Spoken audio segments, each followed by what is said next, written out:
சென்னையில் இரண்டாம் கட்ட மெட்ரோ ரயில் திட்டப்பணிகளுக்கு 12,000 கோடி ரூபாய் நிதி ஒதுக்கீடு செய்யப்பட்டுள்ளதாக நிதியமைச்சர் தங்கம் தென்னரசு தெரிவித்துள்ளார். சட்டப்பேரவையில் நிதிநிலை அறிக்கையை தாக்கல் செய்து பேசிய நிதியமைச்சர் தங்கம் தென்னரசு 63,246 கோடி ரூபாய் செலவில் 119 கிலோமீட்டர் தூரத்திற்கு 3 வழித்தடங்களில் சென்னை மெட்ரோ ரயில் திட்ட இரண்டாம் கட்ட பணிகள் துரிதமாக நடைபெற்று வருவதாக கூறினார். முதற்கட்டமாக பூந்தமல்லி முதல் கோடம்பாக்கம் வரையிலான உயர் வழித்தடம் வருகின்ற 2025ஆம் ஆண்டு டிசம்பர் மாதம் பயன்பாட்டிற்கு வரும் என்று அவர் தெரிவித்தார்.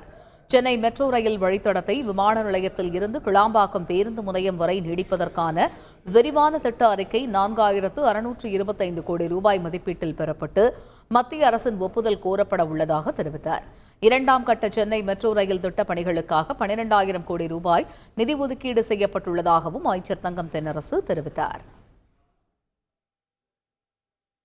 அடையாறு நதி சீரமைப்பு மற்றும் திருப்பரங்குன்றம் மற்றும் திருநீர்மலை கோவில்களில் ரோப்கார் வசதி திட்ட அறிவிப்புகள் குறித்து பொதுமக்கள் கூறும் கருத்துக்களை பார்க்கலாம்.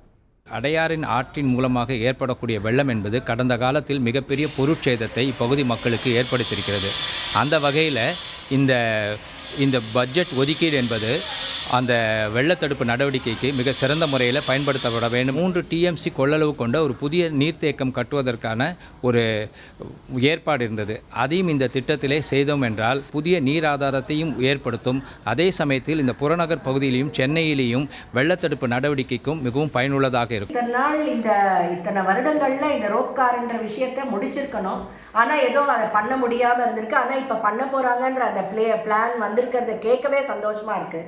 ரோப்கார் வந்ததுனாக்க யாத்ரீகர்களுக்கு ரொம்ப ரொம்ப ரொம்ப சௌகரியமான ஒரு விஷயம். ரோப்கார் போட்டால் எங்களுக்கு ரொம்ப சௌகரியமாக இருக்கும். என்ன மாதிரி வயசானவங்க வேலை ஏறுறதுக்கெலாம் ரொம்ப சௌகரியமாக இருக்கும்.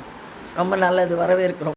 தமிழக நிதிநிலை அறிக்கையில் திண்டுக்கல்லுக்கு கூட்டு குடிநீர் திட்டத்திற்காக 565 கோடி ரூபாய் ஒதுக்கீடு செய்யப்பட்டுள்ளதை பொதுமக்கள் வரவேற்றுள்ளனர்.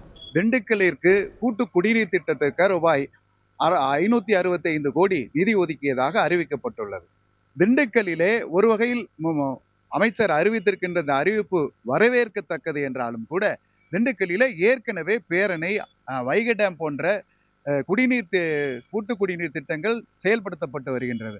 அதோடு இதையும் இணைத்து செயல்படுத்தினால் முழுமையான குடிநீர் தேவை திண்டுக்கல் மக்களுக்கு பூர்த்தி செய்யப்படும். அதோடு காவேரி குடிநீர் திட்டமும் திண்டுக்கல்லிற்கு வந்து கொண்டிருக்கின்றது.